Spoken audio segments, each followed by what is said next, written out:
सबैलाई नमस्कार। म खगेन्द्र साई, हाम्रो खगेन्द्र साई युट्युब च्यानलमा यहाँहरू सम्पूर्णलाई स्वागत छ। हामी आज यो सेती लोकमार्ग नजिकै रहेको चम्पापुर भन्ने ठाउँमा छौँ।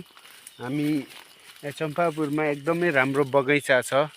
यहाँ आँपहरू अनि लिचीहरू, यो आरुहरू पनि छ है। हामीले आरु खायौँ भर्खरै। यहाँनिर आरु छ भने यहाँनिर लिची छ। हामी यो लिची पनि खाँदैछौँ र यहाँ विभिन्न जातका फुलहरू आँपहरू छन्।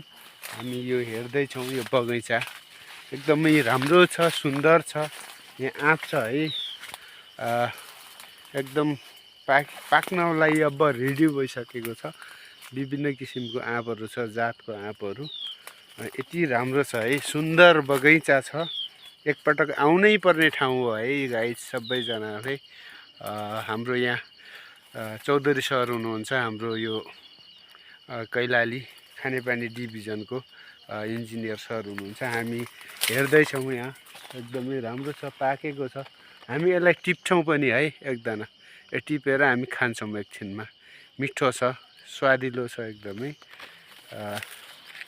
यो हामीले आँप टिप्यौँ, अब एकैछिनमा खान्छौँ है त। हामी घरमा गएर काटेर खान्छौँ। जम्मै छ यो बगैँचा, सबै छ।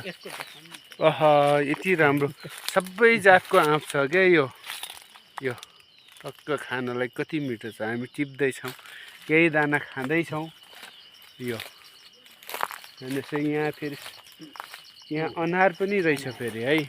अनार पनि देखाउँदैछौँ हजुरहरूलाई। यो हाम्रो बगैँचामा, बाजेको बगैँचामा यो अनार पनि छ, फलिरहेको छ। तर सबैको स्वाद लिनेछौँ।